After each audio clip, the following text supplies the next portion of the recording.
Hi, I'm Dr. P.K. Talwar, cosmetic surgeon, New Delhi, and I'm practicing cosmetic surgery for more than 30 years now. Previously, I was attached to Apollo and Max hospitals, and now I'm running my own cosmetic laser surgery center at Greater Kailash Part 1, New Delhi. हमारे पास एक query आई है कि how much is the recovery time for abdominoplasty, कि abdominoplasty में recovery time क्या होता है, कितना होता है। तो देखिए, एब्डोमिनोप्लास्टी जो होती है थोड़ी मेजर सर्जरी हो जाती है इन द सेंस कि इसमें हमें कट लेना पड़ता है, स्किन को उठा के मसल को भी टाइट करते हैं और फिर स्किन को हम नीचे को ले आते हैं, जिसमें कि स्कार भी आता है।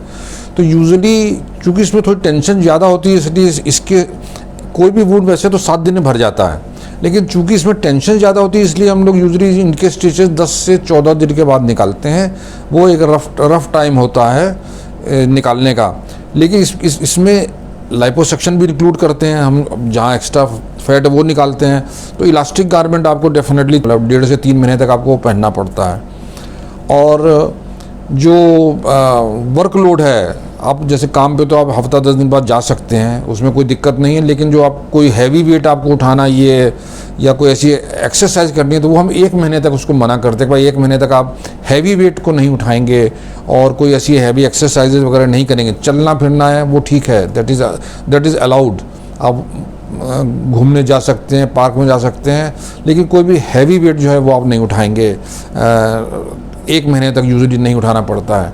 तो इसमें कई मल्टीपल फैक्टर्स होते हैं। आपकी हीलिंग कैसे हो रही है, आपको डायबिटीज़ तो नहीं है, क्योंकि देखा गया कि जो ऐसे पेशेंट होते हैं, कई स्मोकिंग भी कर रहे होते हैं, किसी को हार्ट प्रॉब्लम होती है, किसी को डायबिटीज़ होती है, तो उनमें ये एक संभावना होती है कि हीलिंग थोड़ी और भी डिले हो जाए। लेकिन एवरीथिंग गोज़ वेल तो हम ये समझते हैं कि 1 महीने के बाद आप यूजुअली पूर्णतः फिट हो जाते हैं, अगर कोई समस्या नहीं आई, कोई कॉम्प्लिकेशन नहीं हुआ। तो प्रैक्टिकली आप अपने आप को मान के चलिए कि अगर आप जॉब करते हैं तो आप हफ्ते 10 दिन बाद काम पे तो जा सकते हैं, 1 हफ्ते बाद जा सकते हैं। हालांकि चलना तो हम नेक्स्ट डे शुरू करा देते हैं। और हैवी एक्सरसाइजेज वगैरह यूजुअली मैंने जैसे कहा कि 1 महीना, तो आपको अगर कुछ इस तरह की सर्जरी करानी तो आपको उस हिसाब से अपनी प्लानिंग करनी चाहिए कि सर्जरी कराने से पहले आप जो आपका टाइम है, आपका ऑफिस का टाइम है, उसको आप कैसे करेंगे। तो ये प्रैक्टिकली जो मैंने मोटा आपको बताया है वो यही है कि भाई 10 से 14 दिन बाद स्टिचेस निकाले जाएंगे। हैवी वेट वगैरह आप 1 महीने के बाद ही उठाएंगे। और इलास्टिक गारमेंट आपको जैसे कहा कि 1.5 से 3 महीने तक पहनना पड़ता। तो ये इन सब चीज़ों को आपको कंसिडर करके उस हिसाब से आपको अपनी प्लानिंग करनी चाहिए।